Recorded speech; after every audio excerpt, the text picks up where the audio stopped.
అధ్యక్ష, నేను ఆ రోడ్ ఎంబడి అక్కడ నుండి పోతా ఉన్నాను. అంతారం అనే విలేజ్ అధ్యక్ష. నేను మాట్లాడిన రోజు డేట్ కూడా తీసుకొని అక్కడే సెక్రటరీ ఉన్నాడు. అక్కడే వెళ్తుంటే చిన్న పిల్లోడు బిందెలో నీళ్లు పడుతున్నాడు అధ్యక్ష. కొంచెం దూరం వెళ్ళి మళ్ళీ వెనక్కి వచ్చాను. బాధ్యత ఉంది కాబట్టి వెనక్కి వచ్చాను. ఏం బాబు ఎందుకు పట్టుకుంటున్నావు నీళ్ళు అంటే, నల్ల రాక 1 వీక్ అవుతుందమ్మా అన్నారు. ఇమీడియట్ గా ఆఫీసర్స్ కి ఫోన్ చేశాను అధ్యక్ష. ఏదో రిపేర్ ఉంది అందుకే రాలేదమ్మా అన్నారు.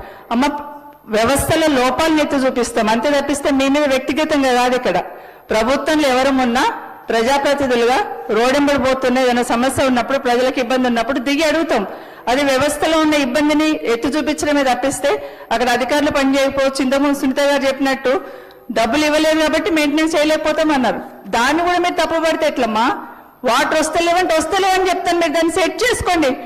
ఎమ్మెల్యే గారు ప్లీజ్, ఎమ్మెల్యే గారు ప్లీజ్ అంటుండే, ప్లీజ్ ప్లీజ్ అండి, రన్నింగ్ కామెంట్ వద్దు. నేను మాట్లాడిన తప్పుంటే చెప్పండి.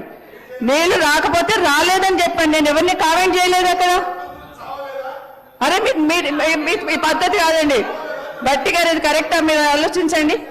నీళ్లు రాకపోతే రాలేవని చెప్పానండి, దాంట్లో తప్పేం లేదు కదా. మొన్న కూడా అట్లే అధ్యక్ష.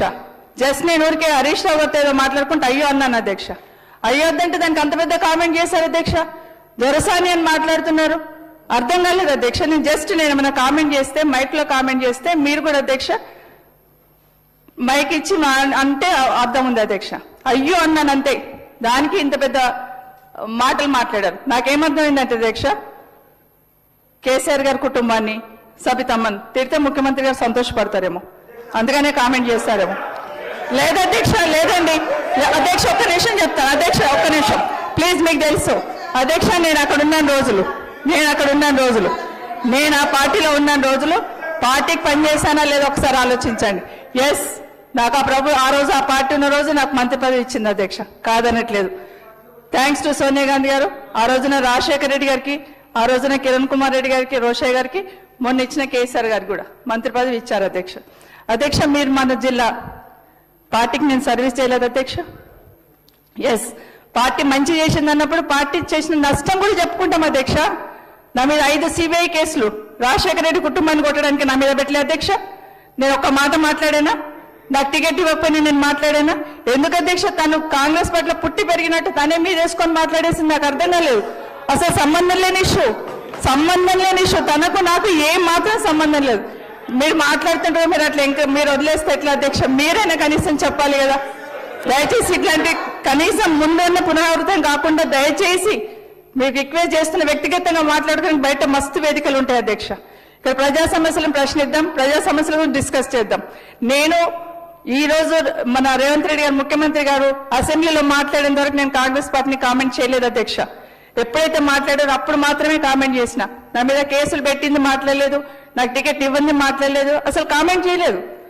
కానీ ఈ రోజు మళ్ళీ కాంగ్రెస్ పార్టీ ఏంటంటే ఎస్ చేసింది, మంత్రి పదవి ఇచ్చింది, 5 సిబిఐ కేసులు కూడా పెట్టింది. అది కూడా మాట్లాడదంటే ఎట్లా అధ్యక్ష? దయచేసి గుర్తుపెట్టుకోండి అండి. ఒక్క నిమిషం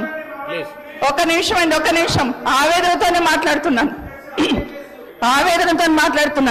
ఎస్, సిబిఐ కేసులు మా కోర్టులో నమ్మకం ఉందండి. మేము ఏం చేస్తాం, మాకు నిజాయితీ ఉంది కాబట్టి ధైర్యంగా ఎదుర్కొంటున్నాం. ఆ రోజు కేంద్రంలో కూడా కాంగ్రెస్ పార్టీ ఉంది అధ్యక్ష. వాస్తవంగా ఒక్క మాట అన్నాను అధ్యక్ష, వీడియో చూసినని చెప్తున్నారు కదా. ఎస్, ఒక రిపోర్ట్ అడిగినప్పుడు అన్నాను, నాకు గౌరవించింది, నాకు మంత్రి పదవి ఇచ్చింది కాంగ్రెస్ పార్టీ, అట్లే నా మీద కేసులు కూడా పెట్టింది అన్నాను. తప్పేముంది అధ్యక్ష? తప్పేముంది? దానికి అంత పెద్ద కామెంట్ ఎందుకు అధ్యక్ష? అర్థం కాలేదు. థ్యాంక్ యూ అధ్యక్ష. సునీత లక్ష్మణ్ రెడ్డి గారు మంత్రి గారు